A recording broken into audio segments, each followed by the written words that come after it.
meunang cek fikih narjamahkeun nu dibaca lain ader-aderan. Nah, ieu kuarikan ader-aderan tungtung nama orang jadi hebat henteu ngadengikeun khutbah sugan tambah takwa aja henteu. Ya karena itu tah geus sabadingan bahasa Arab daripada besi ngarusak. Meundang diterjemahkeun narjamahkeun babacaan nu dibaca. Anu dibaca nangan sabaris ai ngacona mun henteu di trek ku masyarakat trek terus bae terus eta bangke turun khutbah maneng dirantai khutib kos kitu asupkeun ka sumur. Nah eta jadi pengertian ada lain khutbah ceramah gaganti sholat 2 rakaat mutatadina zuhur 4 jadi 2 deui jadi khutbah geus khutbahna teu meunang ngaco aya aturanna geus khutbahna ge kudu aya hamdalah kudu aya sholawat kudu aya Quran kudu aya wasiat kudu aya doa Allahumma ighfir lil mu'minina wal mu'minat doa eta teu sah salat kabeh. Sallallahu ala Muhammad Sallallahu alaihi wasallam. Dak perhatikeun aya aturanna ieu mah lain sakhutbah-khutbahna. Teu diuk teu sah. Sebab diangkat sarakaat. Geus dipisah 2 khutbah teh sarua jeung 2 rakaat diuk heula diuk karak nangtung deui mun neretet bajana diukan heuy ai sia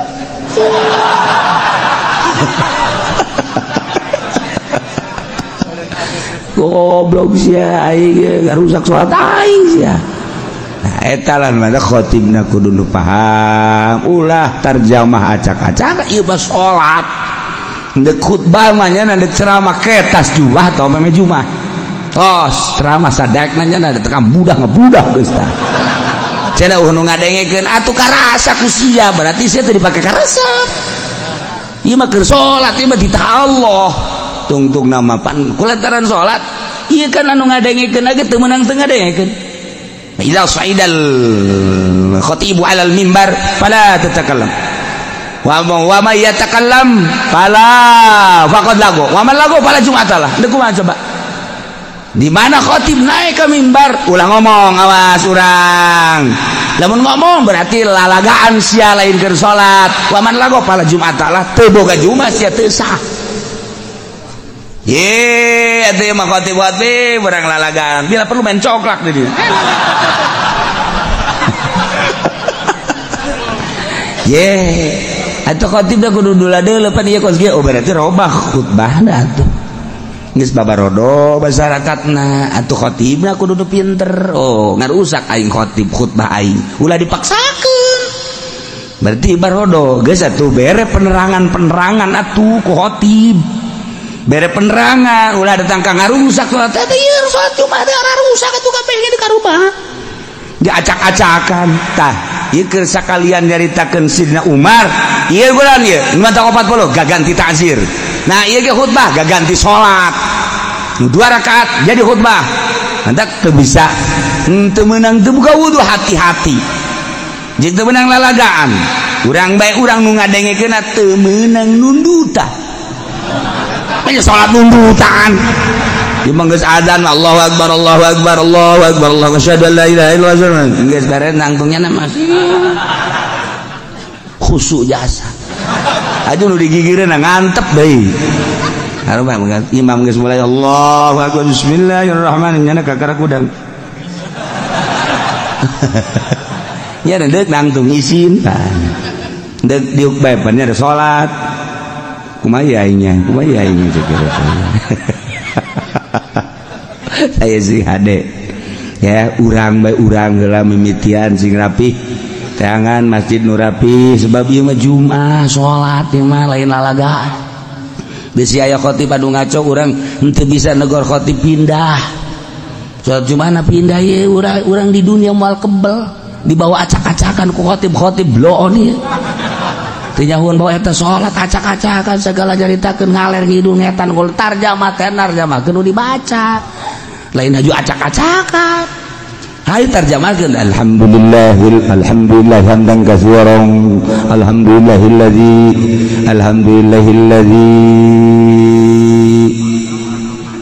alhamdulillah sia ngaco aing mah kagok aing ku suara sia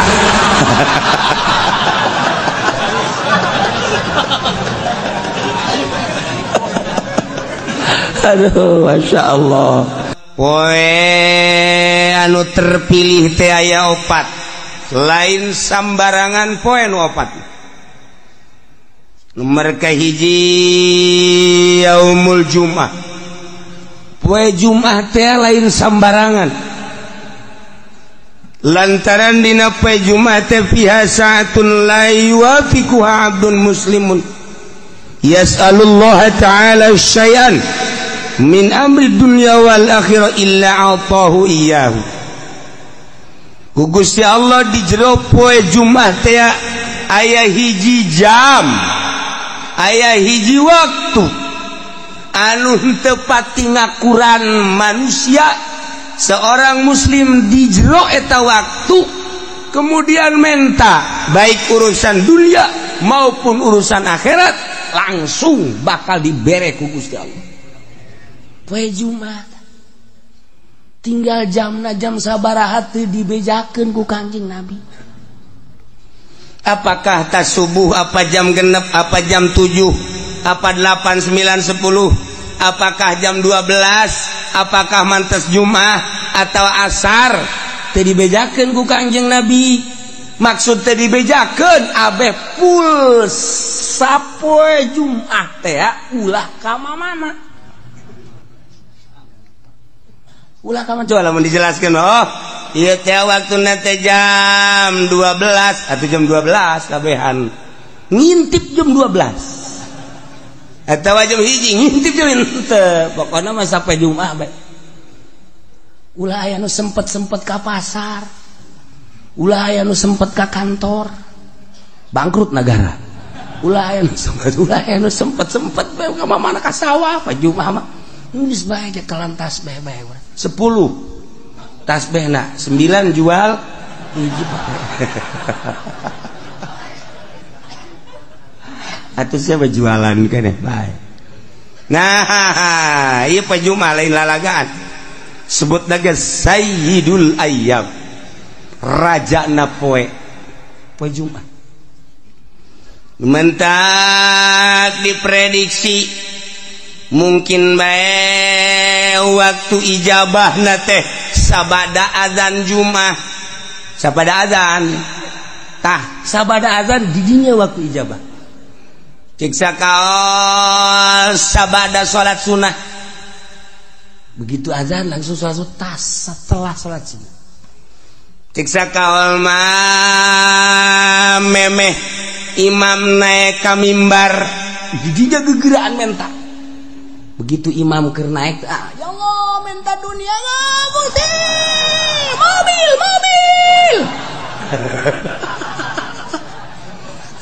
teu parugu ulah di embat isin jero hate bae siksa kaul mah antara khutbah 2 khutbah kahiji diuk di jero diuk didinya waktu ijabah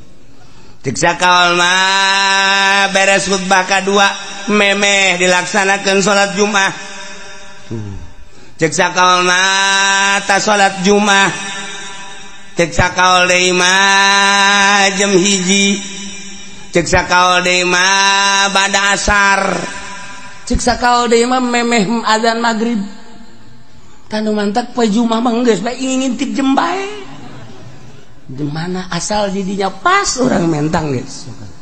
dibere langsung asal orang pas di waktu eta guys Masya Allah ngan modelna eta okos Lailatul Qadar teh kan teu dijelaskeun ngan kebiasaan malam ganjil padahal mah teu kitu kebiasaan malam lilikuran padahal teu kitu bebelasan gaya nu manggihan Lailatul Qadar abah nyongsorong urang Lailatul Qadar dengan modelna asal aya Lailatul Qadar bae malam eta urang tunduh dibentah-bentah ke kieu asa di mana tunduh tak ieu ge waktu ijabah teh pas kitu poe Jumat yes nomor hiji poe Jumat nomor kedua yaum arfah poe arfah lain lalagaan eta poe teh ngabogaan nilai anu pohara lantaran di mana terjadi poe arfah yubahillahu taala malaikatah Allah ngabanggakeun diri terhadap malaikat cek Gusti Allah ya malaikati unzuru ila ibadi ja'u susan kubra deuleu kumaraneh hamba-hamba aing anu dararatang di berbagai penjuru negara di pelosok-pelosok dengan penuh karudinan poean arfah mah di Mekah ngan sakadar make dua helai eueuh lu make jas eueuh lu make dasi teu berarti di hareupeun Allah mah jas jeung dasi kedeul banget lagi nu make ndek arfah asup ka salon teh aya eueuh tah ndek apel ka salon mah kalau mah ruwag-ruwig tur kedeul boro-boro ngurusan awak bugu baju ge teu dipake ngan saukur dua helai cek Gusti Allah hei malaikat pandang ku anjeun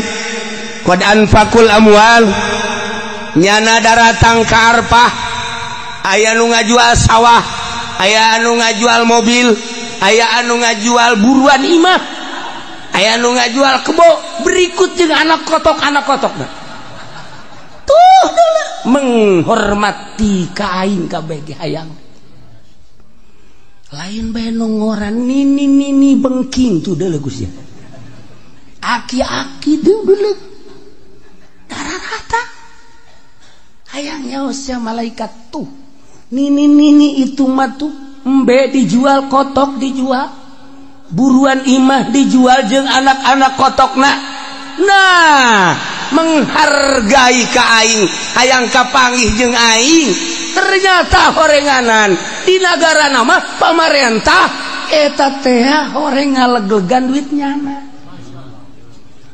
mah ngajual anak kotok tapi negara mah geus sekian juta asal tanda tangan haji meunang pikir ku sia coba malaikat aneh tante namun nyana ngajual anak kotok hayang kapanggih jeung aing kumaon peta bupati hayang menang jatah ku goblok-goblokna bupati ku goblok-goblokna presiden tuh anak kotok dijual hayang kapanggih jeung aing nyana meuli Lexus tolong teh coba tapi ya tahu begitu di Amerika lain di urang di Amerika tuh mana di Amerika begitu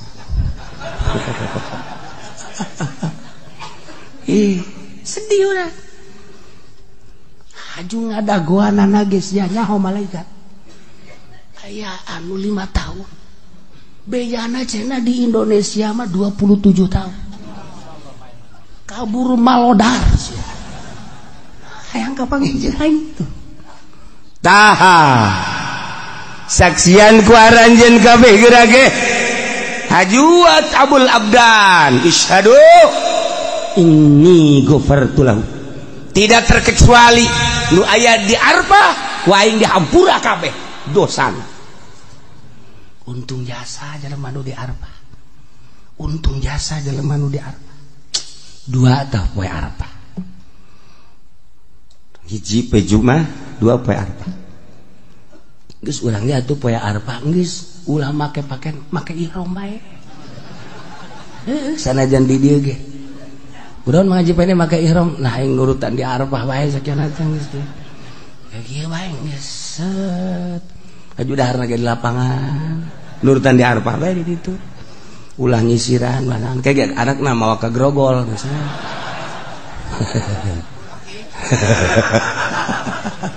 Bapak menjadi berubah sekarang. Iya. Nomor katilu yaumun nahri. Poean lebaran haji. Qarrabal abdu kurbanahu. Tiap jelema anu ngalaksanakeun kurban.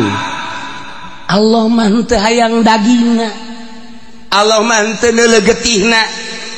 Tapi Allah mandele teh takwana la yanalallah luhumuha wala dimauha walakin yanaluhu taqwa los daging nama jang sia dahar ku sararia tapi aing menilai nuku aing katarima takwa na eta jelema fa awwalu qatratin qatarat minal qurban takunu kafaratan likulli dzambin amilahul abdu setiap tetesan getih nu nyek celekatan nu dipencit ku hiji jelema maksudna korban eta teh ngajadikeun pangampura dosa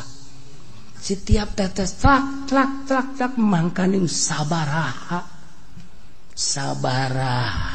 gelas getihna ieu getih sacek-celek bae suara jasa ieulah poean lebaran mulia jasa. Teu bisa urang kuari mah mencit korban kuari teu bisa. Di luar bulan haji urang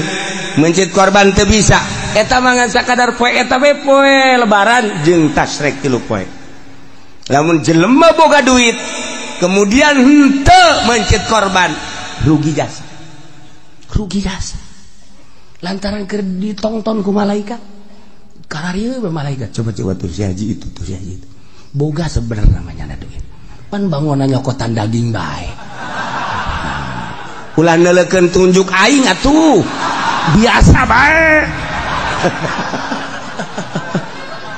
aduh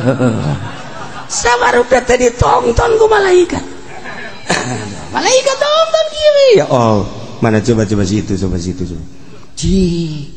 pan situ mah duit loba ge teh coba situ cet tuh malaikat itu tuh di masjid laporan ya Allah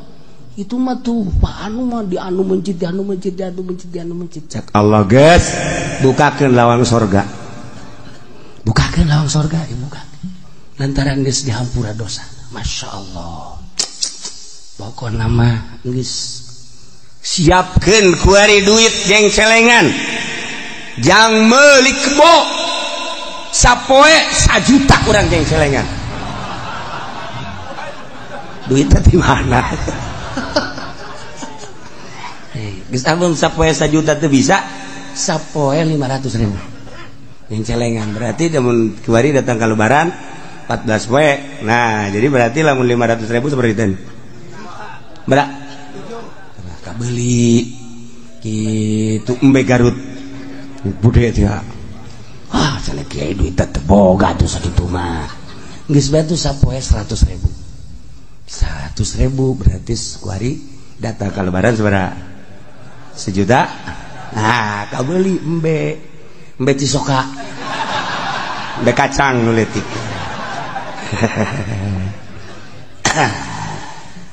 geus kuari mah lamun jadi tukang ngojek kuari sapoe-sapoena tah duit gojekna sing menang 1 juta ceng celengankeun cek tukang ojek di mana horeng kiai boro-boro menang 1 juta kadang-kadang babaturan manuhunnya sial dah babaturan emang ge ai babaturan menumpang nuhunnya urang heuheuh eta tukang ojek teh atuh biasa tapi lamun aya jahe mah cet dek mayar nggak usah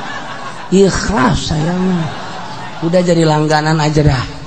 saya mah ridho sial tuh tukang ojek Masya Allah geus mah deui teu puguh karu eueuh logak naon direm gut karasa yang nyenud ka dieu tukang ojek di bareres 2 3 4 yaumul fitri poe lebaran fitri eta teh lain sembarangan poe lantaran diawali ku puasa. Setelah selesai puasa sebulan nyana seakan-akan dek nyokot gaji berangkat timah masing-masing ke masjid untuk mengambil gaji. Cek Gusti Allah syahidukum ini qad ghafartulah kain dihampura opat hiji poe Jumat ngeus kolot manggeus bae geus poe Jumat ulah ka mana geus kolot bang geus bae poe Jumat ulah ka mana ulah ka masjid-masjid di imah bae teu beres teh kolot poe Jumat yaum arba'ah lebaran haji jeung lebaran piti poe nu opat eta mah lain sambarang. Nah eta teh si Dina Umar teh ya di mana eta menangna pertimbangan cek Sidina Umar salat zuhur 4 rakaat ketika dijadikeun Jumat jadi 2 nu 2 deui adalah khutbah teh adalah bagian daripada salat nu 2 rakaat mentek teu benang sambarangan khutbah eta mah ulah ngaco-ngaco sebab salat keneh hiji kudu boga wudu 2 teu meunang ka itu buka aurat mereka tilu temenang ka pasil lantaran sholat kene mata kulo acak-acakan banyak khutbah sagala nyaritakeun kabe khutbah nyaritakeun Agustus khutbah nyari teu beres eta mah khutbah sholat nu 2 rakaat teh jadi khutbah mentak geus teu bagusna teh kudu ditarjamah nya teh sholat pengertianana sholat geus lamun dek ditarjamah meunang cek fikih narjamahkeun nu dibaca lain ader-aderan ieu kuarikan ader-aderan tungtung nama urang jadi hebat henteu ngadengikeun khutbah sugan tambah takwa aja henteu nah karena itu tah geus bandingan bahasa Arab daripada besi ngarusak meundang ditarjamahkeun narjamahkeun babacaan nu dibaca nu dibaca dengan sabaris ai ngaco na mun teu di trek ku masyarakat trek terus bae terus eta bangke turun khutbah maning dirantai khutib kos kitu asupkeun ka sumur nah eta jadi pengertian ada lain khutbah ceramah gaganti salat 2 rakaat mutatadina zuhur 4 jadi 2 deui jadi khutbah geus khutbahna teu meunang ngaco aya aturanna geus khutbahna ge kudu aya hamdalah kudu aya sholawat kudu aya Quran kudu aya wasiat kudu aya doa Allahumma ighfir lil mu'minina wal mu'minat doa eta teu sah salat kabeh dak perhatikeun aya aturanna ieu mah lain sa khutbah-khutbahna teu diuk teu sah sebab diangkat sarokaat geus dipisah 2 khutbah teh sarua jeung 2 rakaat diuk heula diuk karek nangtung deui mun neretet bae jana diukan heuy Aisyah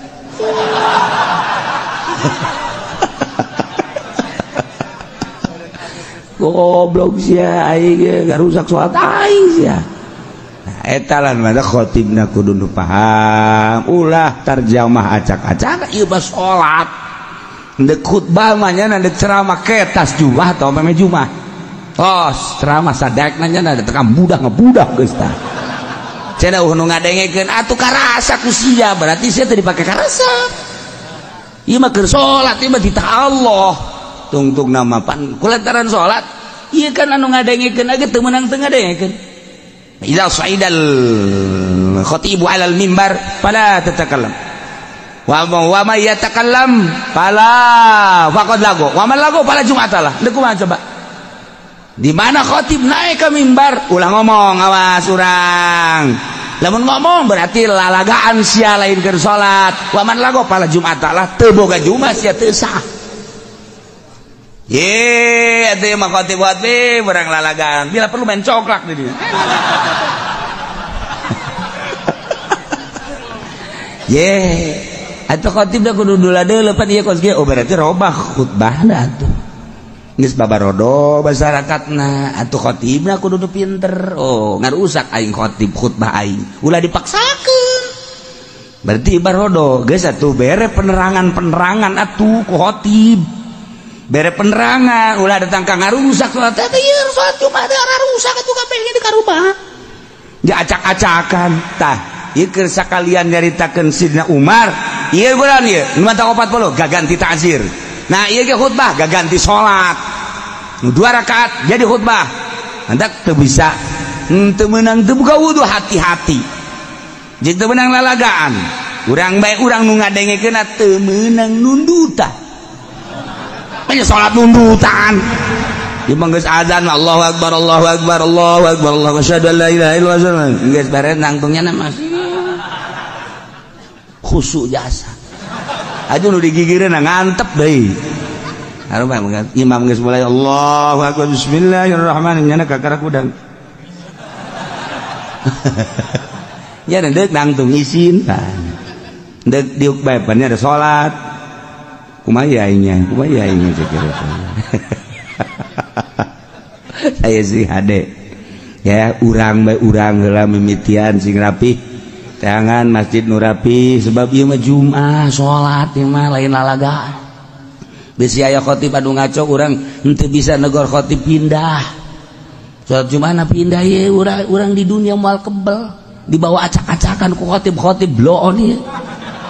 Teu nyahoon bawa eta salat acak-acakan segala jaritakeun ngaler ngidul ngetan kul tarjamah kudu dibaca. Lain haju acak-acakan. Hai tarjamahkeun alhamdulillah hamdan katsiran alhamdulillah sia ngaco aing mah kagok aing ku suara sia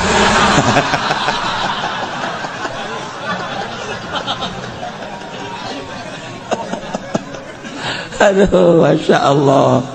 Nah tarjamahkeun terus ayat dah terjemahkan wasiat dah terjemahkan ayat diterjemahkan mah pernah naon terjemahkan usikum iya ya bitaqwallah kula wasiat ka kaula jeung kamareh kabeh takwa ka Allah sing hararade teu naon tah beres Jumat imamna main catur pan tadi usikum ayuhan nas tegap ayuhan hei manusia ditatak lah turun khutbah main catur geus bandingan bakeun golok ai sia tapi usikum naon sia hah hayu jeung aing main caturna sia golok tah eta khotib anu bener ulah main tujak tunjuk khotib asal khotib nyandakan wasiat malulu ayuhannas ittaqullah waf'alu khairal la'allakum para tepat orang-orang kadinya teh ka khotib Assalamualaikum salam jangan nonton TV aing teh senang khotib kos kitu. Ya Allah ya Rabbi ikan sholat masalahna ay ceramah maki pudoli acak-acakan lolos kita walain sholat tamanya nama sapira bisnis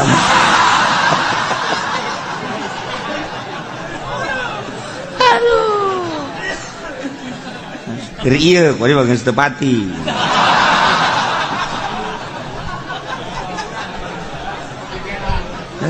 ya Allah ya Rabbi Karim kan ada perubahan-perubahannya nama dia ada perubahan siapa bencana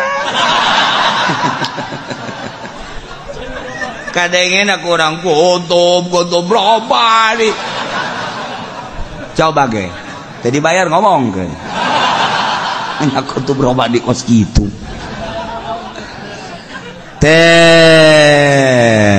iya khutbah berarti gak ganti soal sing ade guys hati-hati dengekeun kurang perhatikan lengan orang temenang uca aco kadia itu nunjuk doangnya nunjuk jadi masalah masa ke sholat nunjuk wa man lago fala jum'atalah lalagaan berarti tunjuk ngomong ngobrol fala jum'atalah teu sah Jumatna sia eta cakang jeung Nabi sok dibaca kurang idza saidal khatibu alal mimbar fala tatakallam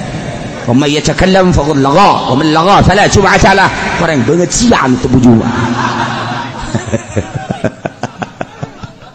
Ya Allah ya Rabbi, eta hadis eta kan dibaca tuh urang mah ji sugan teh naon cenah hartina makana tanyakeun atuh ji sugan teh eta mah hadis naon bae idza su'idal khatib 'ala al-mimbar, di mana naik seseorang khatib kana membiun mimbar fala tatakallam, ente ulah ngajablog. Wa may yatakallam sahaja lamun ngomong faqad lagha, berarti heureuy lalagaan. Wa man lagha fala jum'ata lah, cak Kangjeng Nabi jelema lalagaan berarti teu sah Jumat. Tah abeh tenget urang besi salat di lembur urang terjemahanana ngaco, urang negor teu bisa pindah. Salametkeun awak urang di akhirat aing waduh kos kiamat ieu pan salat ieu mah lain ceramah ieu mah lain. Madak kula pernah di Garut pajubah, terus di Bandung sholat Jumat milu, begitu sholat Jumat waduh ngaco ieu mah khutbah acak-acakan kieu langsung zuhur. Nah zuhuran sholat salametkeun sholat waduh bahaya. Pernah deui di Bandung, dapat di Bandung ka dieu set pajumah jeung guru malah di Bandung jeung guru ti Cililin dekat dia dekat Banten mampir ka dia poe Jumat hayang poe Jumat nyanan pas itu harita pada larang langsung sholat Jumat ti Cililin rada beurang sholat Jumat pada larang sarua Jumatna kos gitu Noel zuhur acak-acakan khutbahna salametkeun diri urang tapi ulah yeun fitnah tegor heula ieu teh kapan khutbah ieu mah gaganti salat teu meunang ngaco lamun nyana ngaco bae terus bae pindah urang mah nya terus bae urang nuturkeun ngaco di atuh ulah ieu salat ieu mah salat mantap sing hade salamat kan bae engke tanya pan mun ngaji deukeut ka masjid ieu sih kok masjid ka ditu jumahna teu meunang gara pindah kumaha aing bae geus bongan sia ge kumaha sia atuh aing kumaha aing lain mah haji papan eta teu kapisah masjid imah kajeun aing mah geus ngaji kos kieu ge sia moal so amat aing kadang-kadang sok tungtung mah gelut dari dinya. Ayo salamat ke si ade urang kan mal kebel di dunia ajung ke di akhirat urang aduh lamun ka neraka ku gara-gara urang salat Jumat teh ditarima deui kumaha coba ye ieu salat Jumat cek malaikat teh rusak padahal mah teh nyaho pan sia ngaji bae teh didengekeun saekeun sulusia poe sia cek malaikat neraka sia deui kumaha coba urang emang Sayyidina Umar bisa ngalawan ke malaikat potongan urang mah pan gepeng bisa mantap ke Sayyidina Umar orang minta tolong ke Sayyidina Umar tolongannya aing jatuh wau ka sia sia tilok hadiah tilok naon tilok aing ndek kumaha coba ketika hiji manusia hiji umat di negara kemudian ku Gusti Allah teh diturunkeun seorang nabi titah dakwah ngajakan nauhidkeun ka Gusti Allah umatna dirinya terpercaya ka nabi tersebut inkar ku Gusti Allah selalu diberi siksa dengan cara siksaan teh ku kasangetan fakir penderitaan gering dibere ku Gusti Allah teh paila datang ka es timbul penyakit maksud Allah kitu teh supaya berpikir manusia la'allahum yatadarra'un la'allahum yadurra'un dibere susah ku Gusti Allah dibere garing manusia maksudnya supaya jelema tadarru ka Gusti Allah nurut ka Rasul nurut ka Nabi nu diutus ku Gusti Allah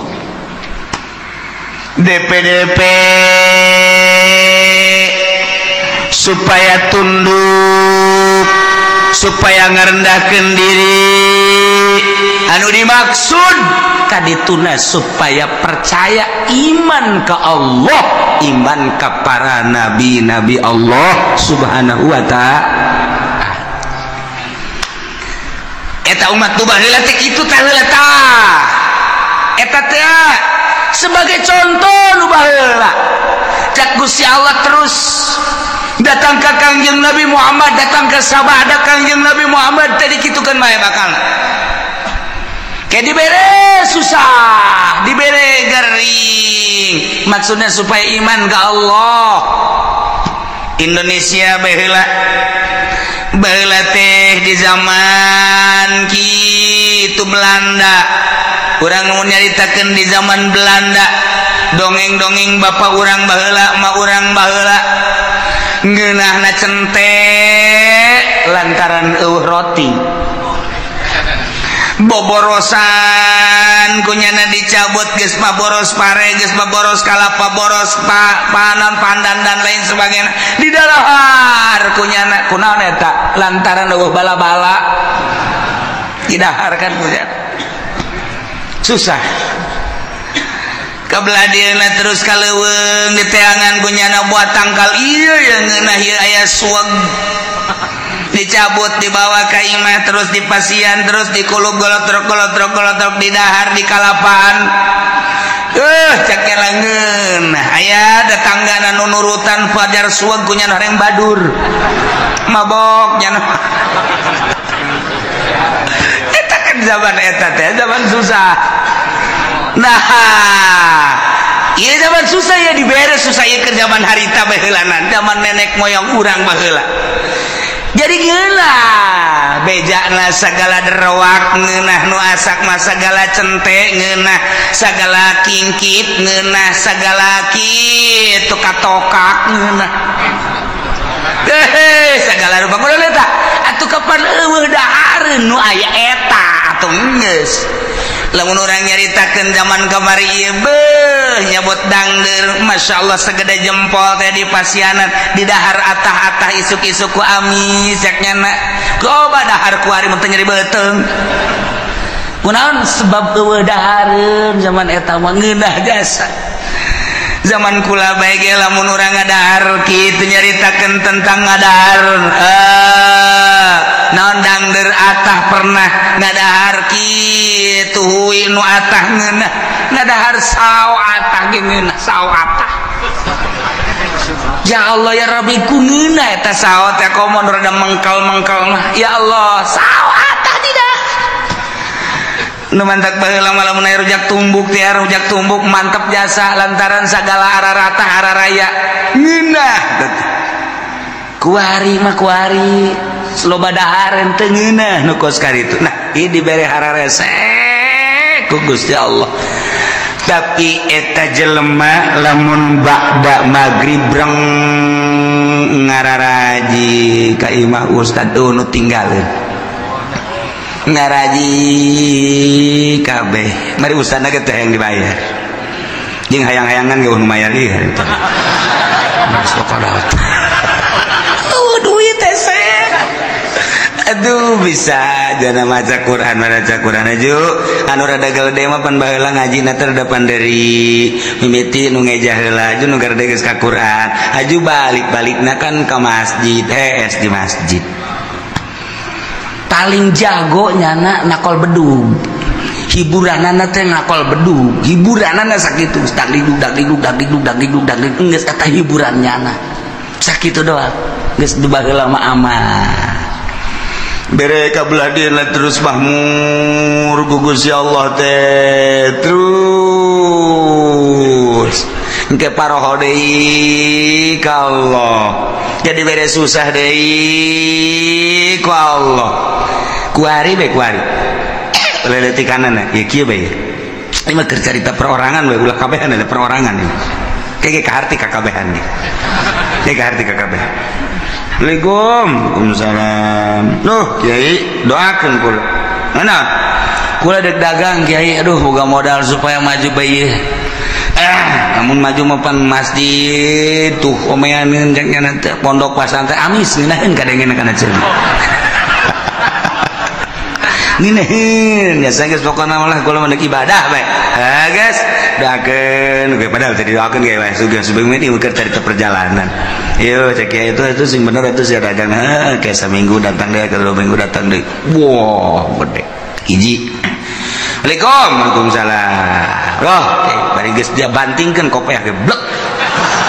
Sia kunaon ngabantingkeun puyang cenah kieu doakeun ieu. Kunaon hayang bisa ngazakat cenah. Dah, mantap jasa eta ngomong. Hayang bisa ngazakat berarti hayang sugih kan? Hayang bisa ngazakat cenah kulit teh bisa ngazakat lain hayang sugih teh inggur hayang bisa ngazakat, hayang nyaho ibadah zakat. Sia ngomong pinteran teh tah. Berarti hayang sugih ya. Doakan lagi aja kalau maju guys sebulan sekali datang sebulan sekali terus dibere maju ku Gusti Allah nuka hiji maju nuka dua maju blek rada lambat kayak makanya 3 bulan sekali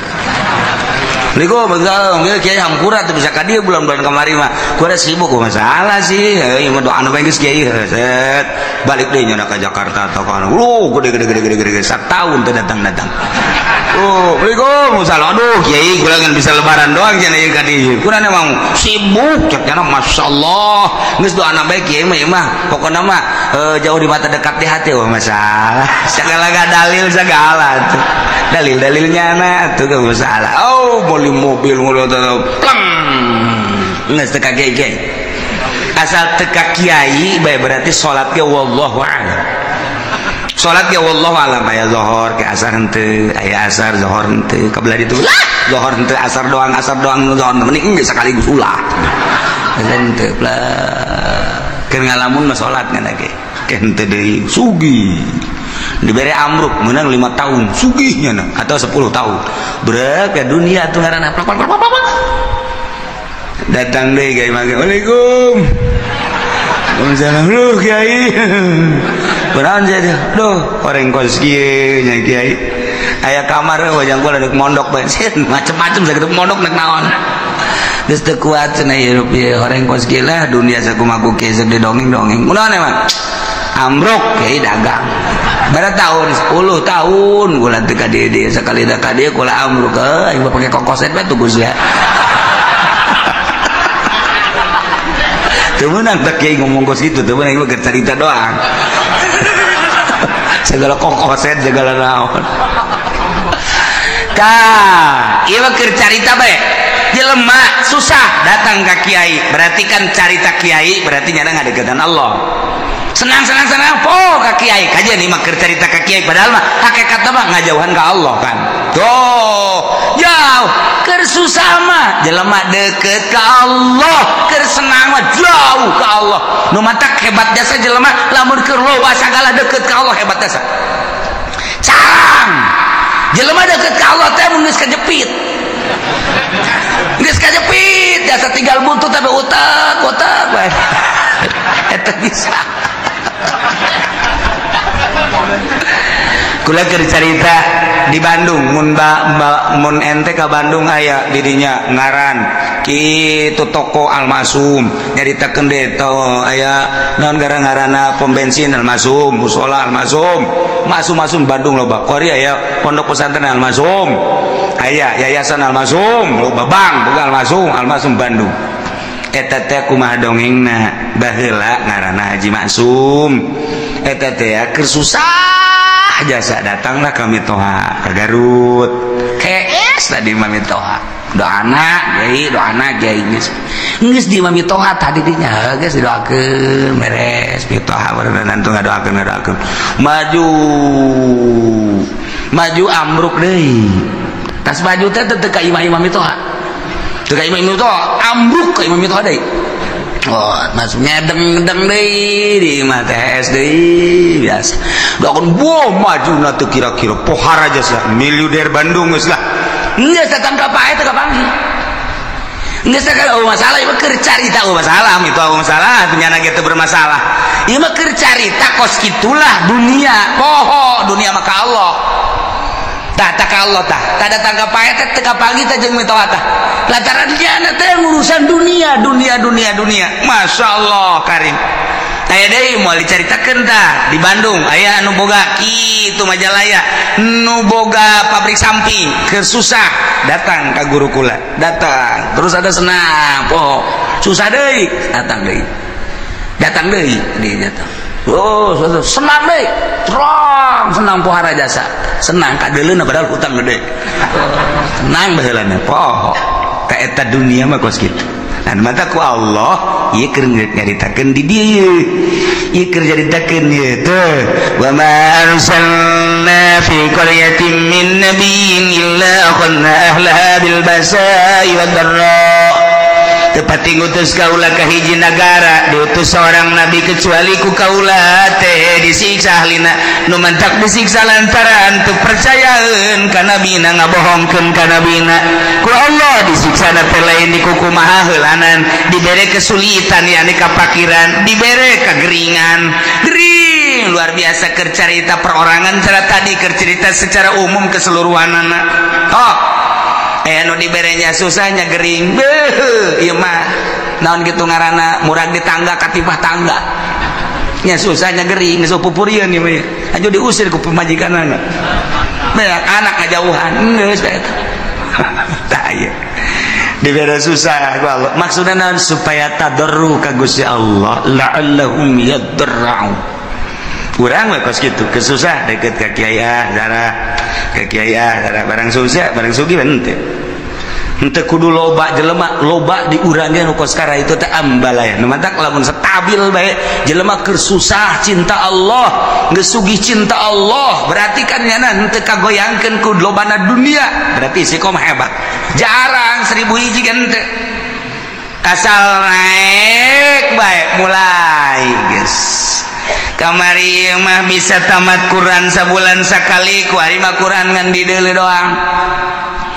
ekir kamari mah rada susah teh bisa babarengan jeung babaturan barang ku ari sugih geus teu bisa babarengan jeung babaturan kamari ieu mah keur rada susah teh bisa seserian barang sugih mah tuh geus teu bisa ku ari mah sibuk Bandung teh Surabaya teh Singapura teh Jakarta teh eta teh kos karari itu teh engke poho ninggalkeun setik kan itu urang we ku ari lah malah ke salat sunah lah tin miti teh salat sunah terus kabeladiana ke mabadiah bae lah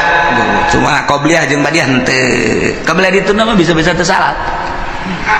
kabel itu bisa teu salat tak eta kos karari itu tah eta teh teguran ti Gusti Allah nah jelema diutus nabi ku Gusti Allah sebuah negara lantaran kacau teringat ke Gusti Allah utus nabi dakwahnya sadesa dakwah terpercaya disiksa ku Allah dibere kesulitan carana teu hujan-hujan lamun geus teu hujan atuh taneuh dangkal batal teu jadi mimiti nu kesulitan teh kapan munding sapi domba kabelah dieuna jelema kesulitan lantaran teu aya cai ti luhur teh diturunkeun cai ti handap panas eueuh cai cigoyah jelema nang Allah cak Allah ayo coba sia deuk kumaha coba baheula turun nabi ku ari mah wali Allah mah teu kanyawan ulama nyaritakeun ulama kade cek kiai teh sing loba dumadeus ka Gusti Allah urang ti Allah dibere umur ku Allah bakal balik ka Allah persiapkeun urang yang menghadap ka Allah kemudian sing hade urang ieu lempang di taneuh Allah urang mah bangun tenang-tenang bae padahal mah taneuh Allah teh neuleukeun ka urang langit neuleukeun ka urang tangkal kayu neuleukeun ka urang mah teu boga asa dideuleukeun teu boga rasa dideuleukeun kok kaditu teu boga rasa dideuleukeun ku Gusti Allah jauh ka Gusti Allah malah judi malah mabok teguran ti Gusti Allah dibere susah kesulitan higi kuari-kuari keur ditegor ku Gusti Allah pabrik balalangkrut kuari geus di PHK leuwih ti 50% pulang kampung kuari pabrik nu aya nage encan jelas manajemen geus teu jalan lantaran ekspor impor teu jalan sebab dolar makin naik wari geus 13,4 kadituna lamun 14 geus leuwih parah deui antara pembelian bahan baku jeung produksi jeung penjualan teu seimbang sehingga PMHK-an anu dilobakeun lamun kuari encan jelas bakal datang ke iraha maka pabrik mulai gulung tikar geus pabrik gulung tikar berarti karyawan sabaraha ribu kali kuari keur aya kitu 50 pabrik atau 100 pabrik sapabrikna menelan manusia kitu 2000 baheula ke dirata-ratakeun kali 100 sabaraha jelema nu nganggur pulang kampung kan itu terbengkalai nu boga kontrakan nu tadina ngandalkeun kontrakan di daharna teh tajang sagala rupana kontrakanna ditinggalkeun maya listrik bapan terus bae nu geus eueuh nek kumaha tinggal nyana bae tambang mana gantung diri bae gitu ya mulai itu terbengkalai je bang di urang kumaha pasarkan kuari kurang geus teu jalan artina teh jalan teh kumaha jalan mah ala kadar jalan tapi kan lain cara biasa aset anu biasana satu hari menang 1 juta kuari mah teu menang 500 acat teh keur carita nu leutik carita nu gede ieu encan jelas datang ka irahana encan jelas nah ieu keur dicoba ku Gusti Allah nu tenang-tenang santri lah santri suka mikiran pabrik henteu santri mikiran tani atuh henteu santri memikiran perekonomian tuh nanti nyawa tanya hok ke ekonomi ke politik tanya santri mah sebabnya nama jadi wali ke apa menangnya wali santri ya tuh tenang banget ngitung bae sedang supaya balik seseri ya padahal makolot yo anak aing geus datang deui bae bah dua poe balik deui ka pondok kudu aya duit 1 juta boh aduh sekolah tadi aing ngakal di anak aing ye aya duit berangkat eueuh duit kula moal age sesul bawa ada kira ka pondok deui pondok meuli je Samsu kieu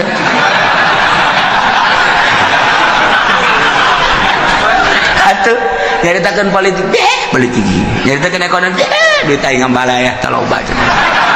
geus cenah mah itu geus nya mah jadi wali bae pokona mah geus nah bang tenang-tenang mah geus jadi santri geus ngitungan bae ngaji mah tilok hitung balik deui bae teu nyaho santri mah geus teu nyaho naon pokona mah ngaji ibadah geus teu nyaho naon biasana jangan anu mikiran bae ge sugan atuh jadi kitu motivasi henteu atuh mani nyana salat berjamaah pondok baca Quran tadarus Allahu lazim bak dak masak beres meuli botan dak duit aing ambual aya ti bapak aing pugu bapak nama ngedagang naon gitu ngartoge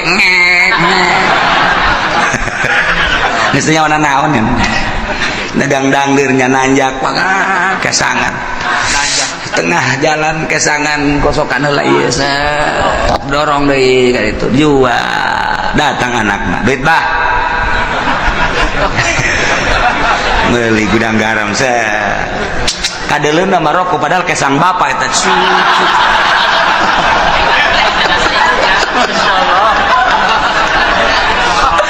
tapi juga boga pikiran eta henteu ya bapana ge ikhlas karena Allah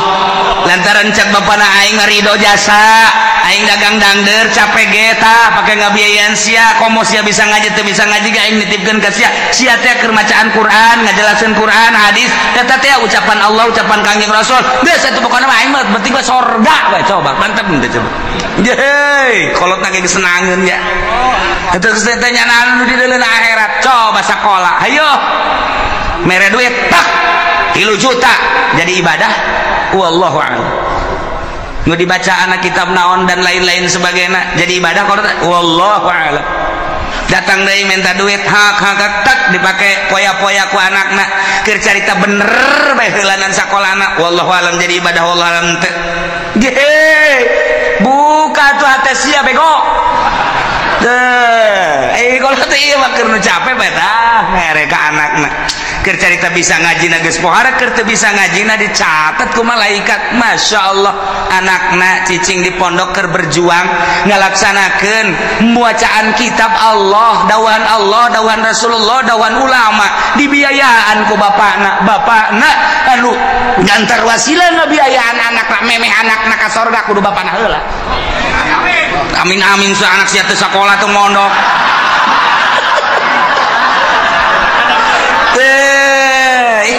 Emang wah gitu. Masya Allah, Karim pohara jasa. Ayo tatanggana, saya ke mana? Dia ke pondok. Ye, keke tungguan. Ngodok kantong nemu gojro. Keke tungguan. Bahasa gede jasa ya cak budak merena yuk. Oh, set 5.000. Caknya nanti aing nggak daguan ngodok kantong mangel. Ya 2.000 doang. Dari tadi geus mere-mere kan. Masya Allah, mantak kula inget baik, kula mau lebih bejakeun jelemana. Waktu kula keur mondok, aya seorang pengusaha sok mere ka kula. Tah, dek kapanggih. Aya deui urang di nu sok mere. Tek datang ka kula inget baik. Kula geus marah naon. Kula sok dihadiahan bae ku kula, Bu, aing baheula teh meuli kitab dibiayaan ku eta seorang pengusaha. Tah, suari sok dihadiahan bae lah galati anu ternyata ge pasti aya. Ayeuna teh leungit tah hate teh tah nyana ngabiayaan teh. Sok mere mun balik sok mere. Aya deui dulur an munda balik menta teh mah. Atuh dibagi-bagi ku Allah ge nu mere aya nu menta aya. Lah ieu mah keur carita mun muka mata hate urang blak. Atuh emang mah hirup deuk di dunia doang. Beuke geus di akhirat. Blak. Masya Allah, begitu seorang santri, ustad atau kiai ditimbang amalnya bagus, sorga. Hai, cak pengusaha. Malaikat, ulang kali ke sorga kan?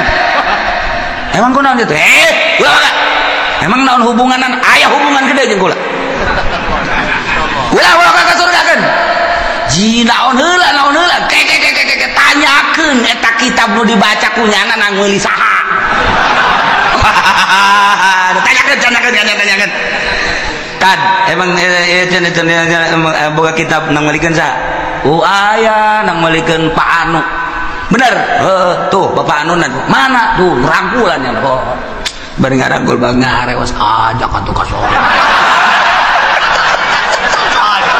Jadi tuh atuh usul lain mah pokokna mah ieu ustad bisa baca Quran asa kaca kitab pan kitab nanti Bapak bejakeun ka Gusti Allah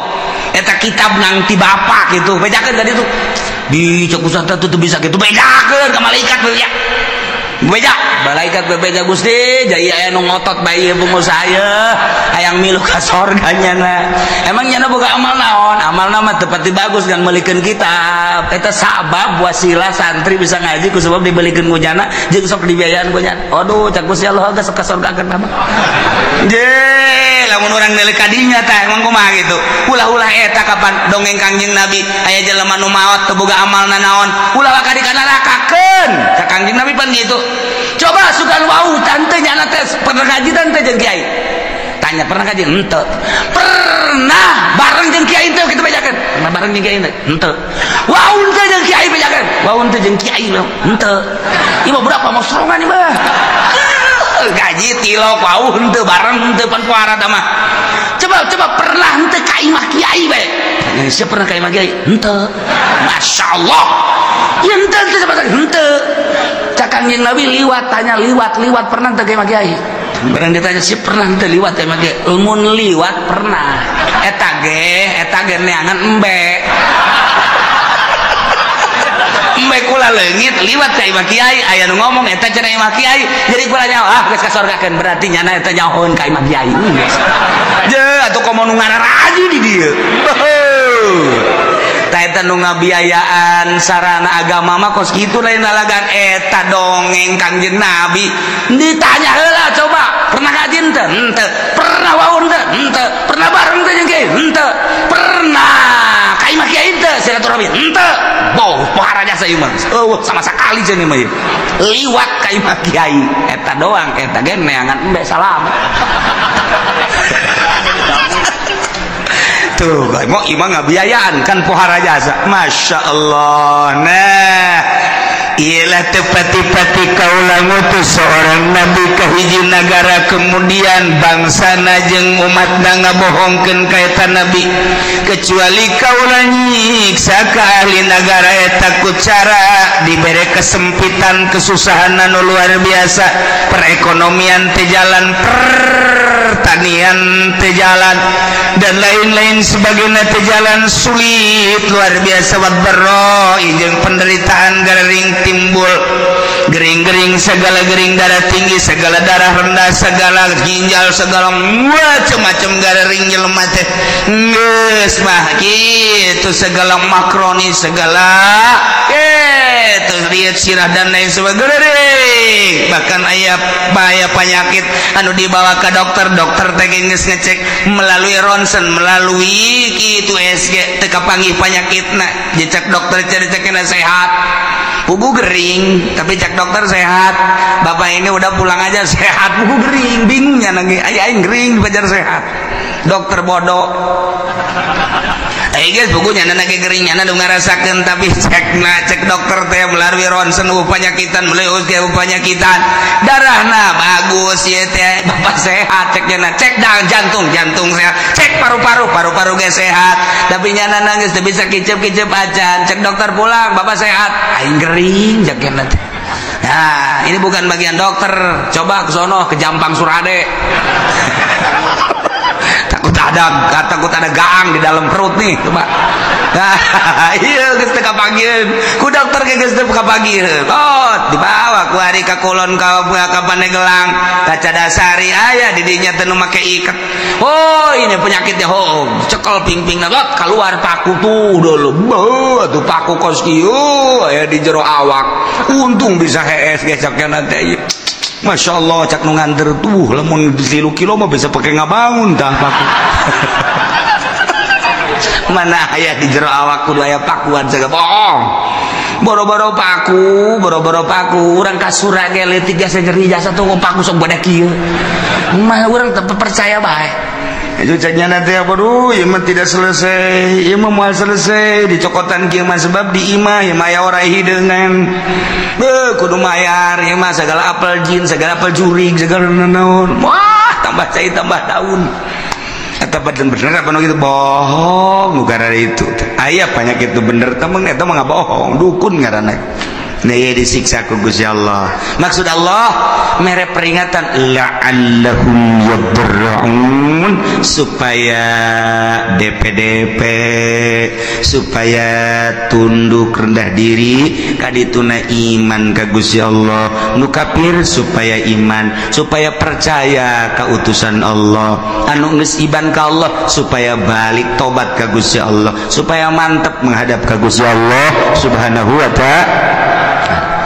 Summa badalna makana sayyatil hasanah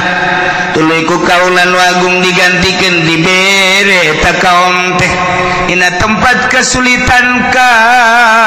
gorengan teh ane siksa al hasanah ta kabagusan nu tadina susah jadi sugih anu tadina gering jadi cager ku ari mah ku Gusti Allah teh dibere mahmur anu tadina dibere susah dibere gering ganti ku Gusti Allah dibere ku ari mah tinan tadina panas jadi tiis tadina teu jarara di taneuh teh jadi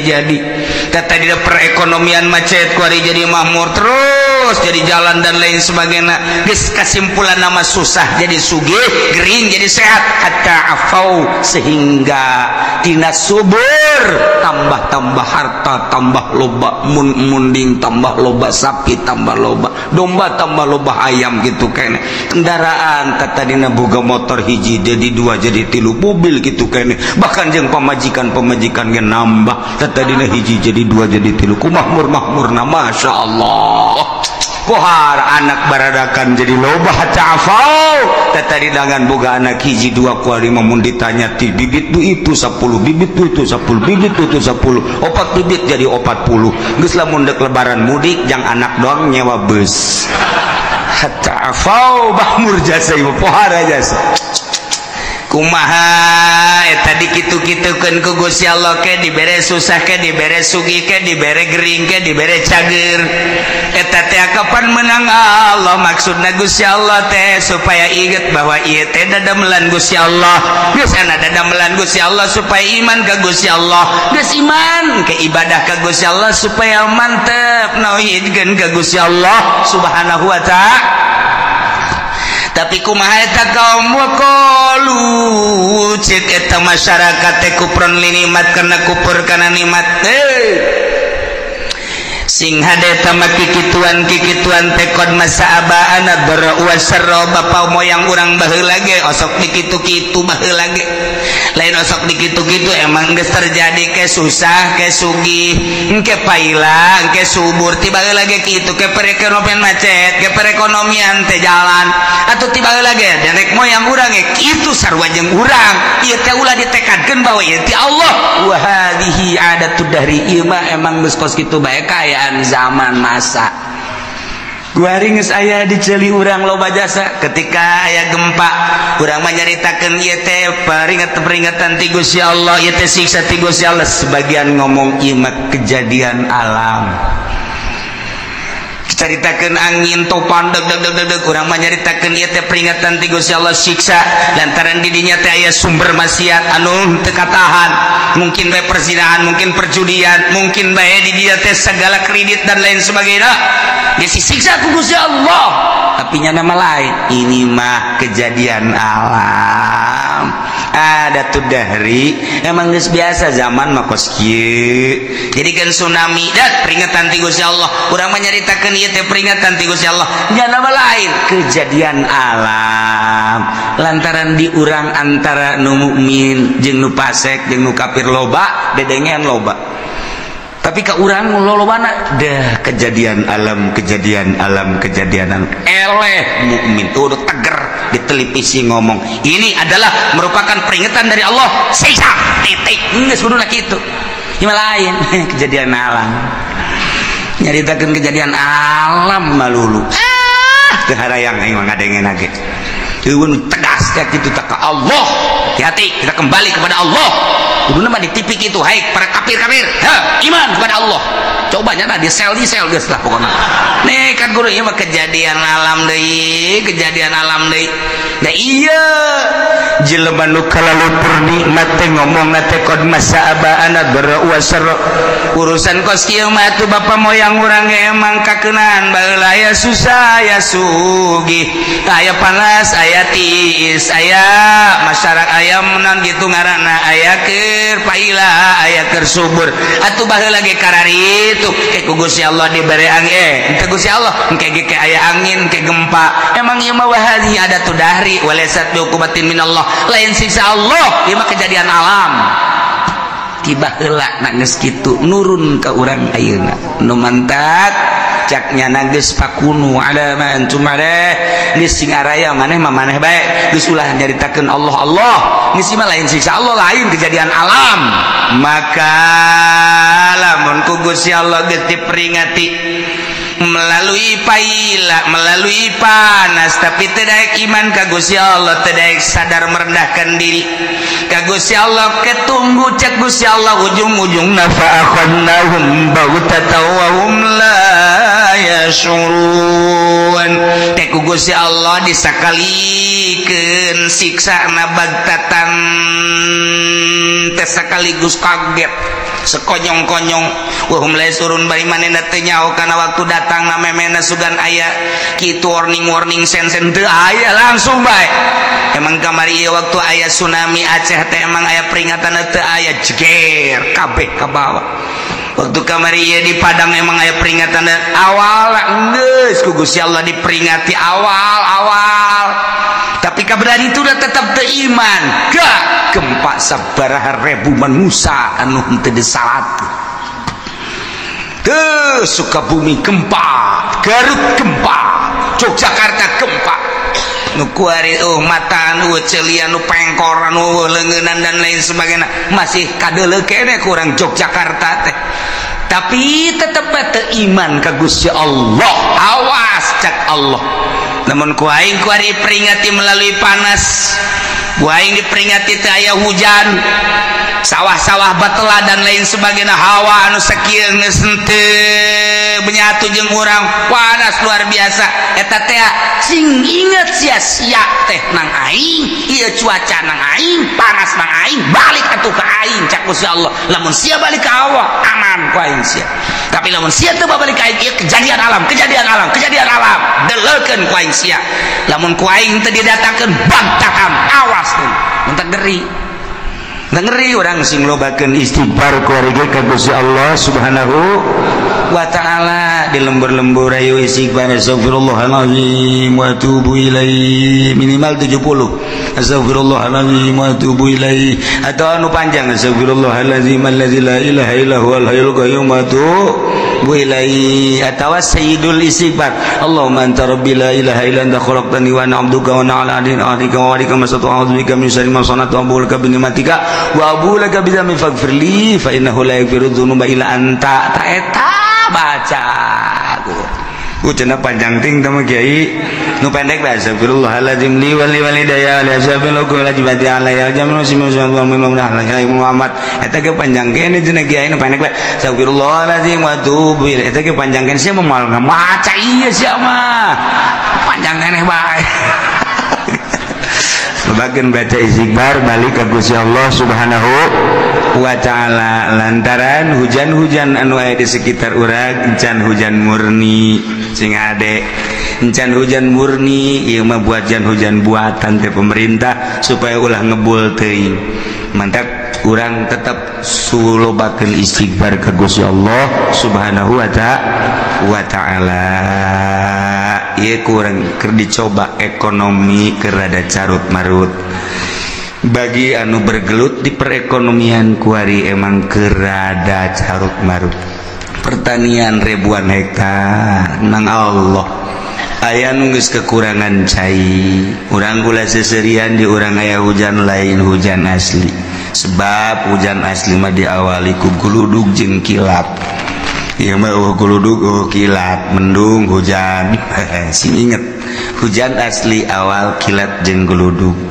Ketika guludug jeung kilat lain asli hujanna. Ieu mah sakadar peringatan jeung urang hati-hati ulah obrot teuing tetep urang make caina, lobakeun istighfar ka Gusti Allah Subhanahu wa taala. Ajakan di lembur ku urang babalik ka Allah, komo datang ka kafir-kafir arasuk Islam, minimal urang nu agamana Islam tobat ka Gusti Allah Subhanahu wa taala. Allahu Allahu Allah Allahu Allah la ilaha Jibril Mikail Israfil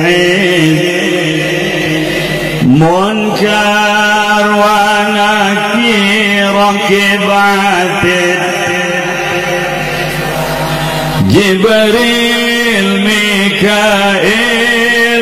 Israfil Israil Munkar wa Nakir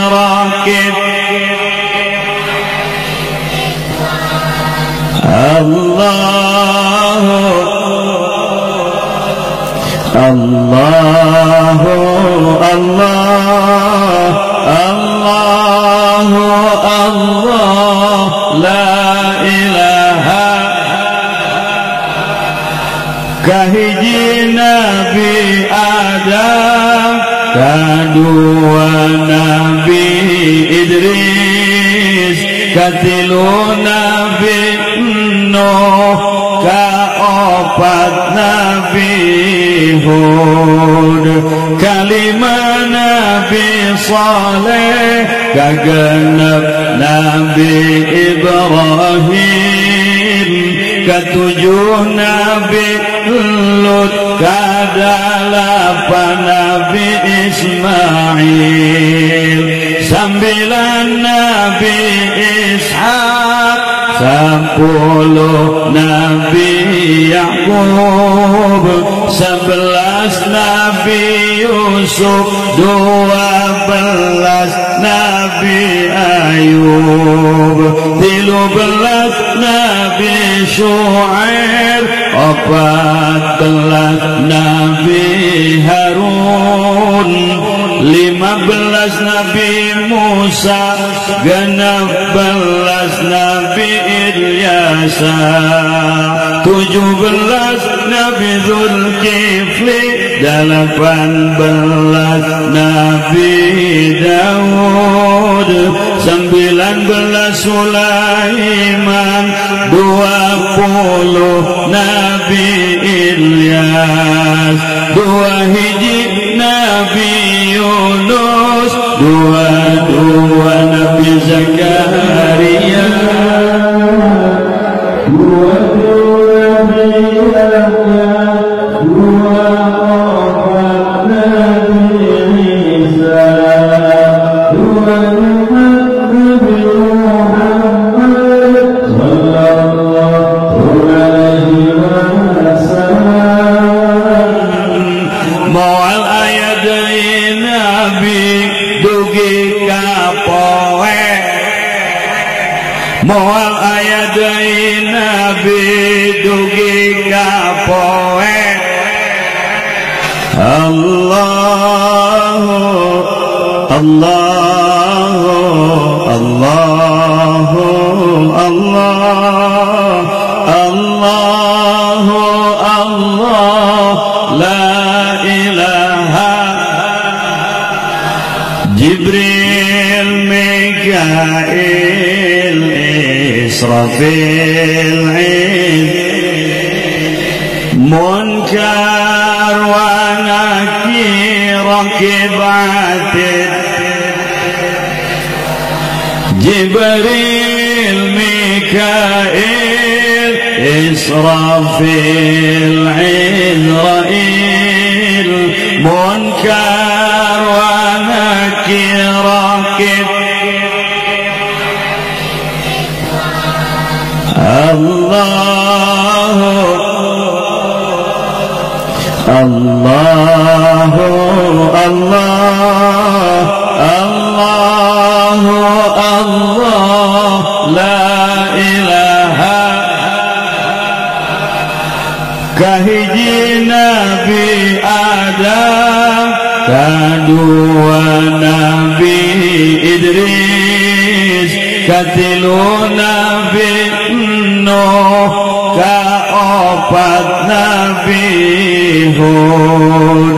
kalima Nabi Saleh, kagenep Nabi Ibrahim, ketujuh Nabi Lut, kadalapan Nabi Ismail, 9 Nabi Ishaq, 10 Nabi Yakub, 11 Nabi Yusuf, 12 Nabi Ayub, 13 Nabi Syuaib, 14 Nabi Harun, 15 Nabi Musa, 16 Nabi Ilyasa, 17 Nabi Zulkifli, 18 Nabi Daud, 19 Sulaiman, 20 Nabi Ilyas, 2 hiji Nabi Yunus, 22 Nabi Zakaria, 22 Nabi Yahya, 24 Nabi Isa, 24 Nabi Muhammad sallallahu alaihi wasallam. Moal ayat Nabi dugi kapoe, moal aya deui nabi dugi ka poe